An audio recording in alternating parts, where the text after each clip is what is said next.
Disneyland is kind of the foundation for everything in the game. Finding a place that everyone knows, everyone understands, everyone has been to and has feelings about, that was really important to me, that we sort of suck people in with the familiar and then sort of turn everything upside down.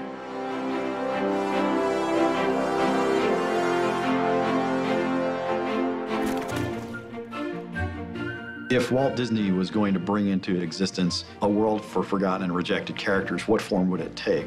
It's going to be his fondest dream, which is to build this park where adults and kids can experience joy together and where his characters, his creations, can live forever. In that sort of imaginary creation, it wasn't born fully formed. It wasn't perfect. It was incomplete. And so Oswald, its first inhabitant, had to finish it. He sort of has a sense that there's this thing out there, this park, this beautiful place, a place of magic.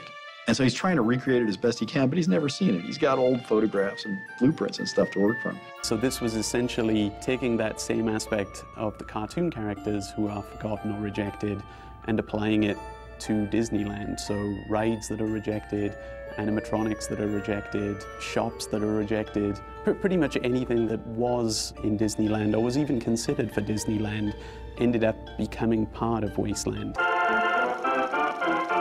Disneyland has a lot to teach game designers. It's pretty incredible. The way the place is structured with a hub and spokes and transition areas that take you out of one place and sort of ease you into another one. We kept looking at all of the little details in the park that had come up throughout history and what we could do to pull from each one of those.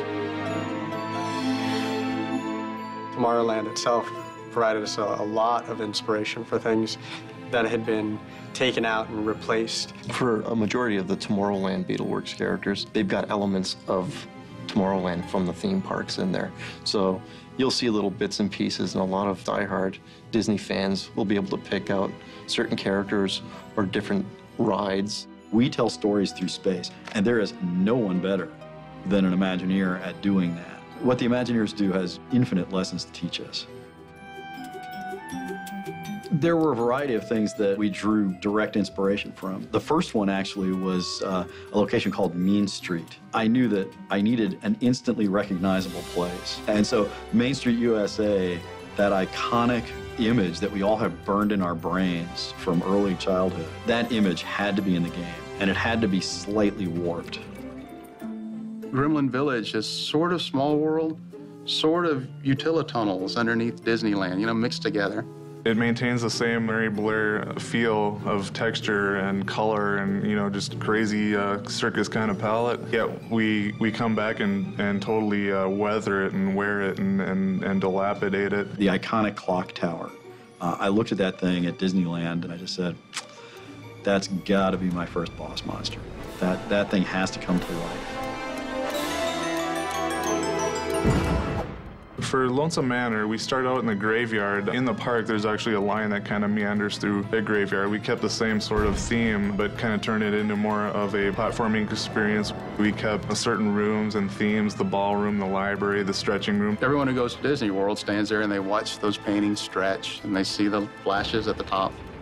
Well, here, you're going to interact with that stuff. We wanted to hint, at the real place, at the real Disney, but from there we could veer off and make it as dark or crazy as we wanted it to be, which was really fun. It really kind of falls into this world of Wasteland being something that people can identify with and feel very familiar and comfortable, but at the same time, it doesn't quite match up to reality, and of course that's as intended.